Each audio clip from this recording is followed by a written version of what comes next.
नमस्कार, आप देख रहे हैं इंडिया न्यूज। मैं हूं आपके साथ कंचन यादव। बात करते हैं खबर की। छत्तीसगढ़ के मुख्यमंत्री विष्णुदेव साय 3 दिवसीय दिल्ली दौरे के बाद आज रायपुर सुबह लौटे।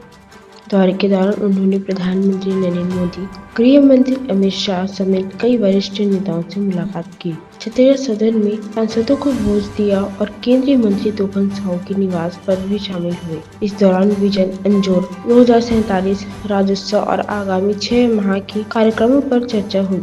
सबसे अहम मुद्दा मंत्रिमंडल विस्तार रहा, जो अब तक लंबित है।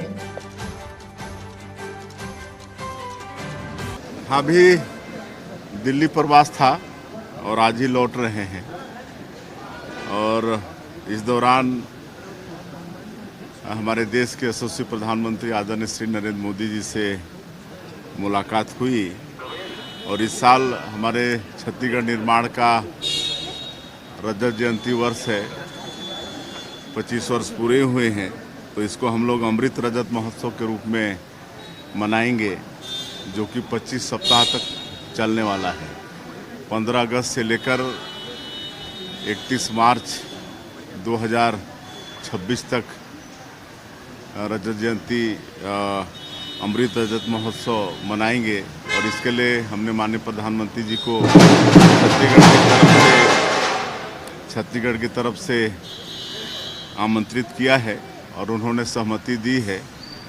वो पधारेंगे और माननीय हमारे देश के यशस्वी गृह मंत्री श्री अमित शाह जी से भी मुलाकात हुई है। हमारे सड़क परिवहन मंत्री आदरणीय नितिन गडकरी जी से भी मुलाकात हुई है। हमारे श्रम और खेल विभाग के मंत्री श्री मनसुख भाई मांडविया जी, उनसे भी मुलाकात हुई है। और जो जल शक्ति मंत्री हैं आदरणीय CR पाटिल, उनसे भी मुलाकात हुई है और सबसे छत्तीसगढ़ के विकास के विषय में चर्चा किए हैं और सबका बड़ा सहयोग रहता है छत्तीसगढ़ के विकास के लिए।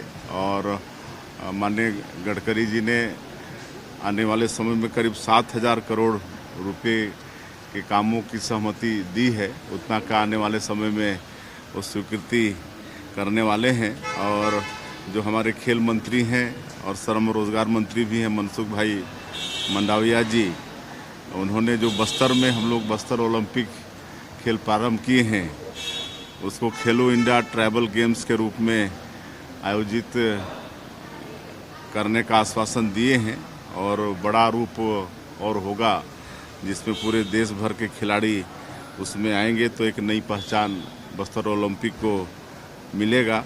और माननीय प्रधानमंत्री जी को छत्तीसगढ़ के विकास के विषय में हमने अवगत कराया है और माननीय गृह मंत्री जी को जो नक्सल गतिविधि है, जो हमारे सशस्त्र बल के जवान जो मुस्तैदी के साथ लड़ पा रहे हैं और नक्सलवाद समाप्ति की ओर है, उसके विषय में उनको जानकारी दिए हैं। तो इस तरह से ये दिल्ली प्रवास बहुत ही अच्छा रहा। ऐसी खबरों को देखने के लिए देखते रहिए इंडिया न्यूज। तब तक के लिए नमस्कार।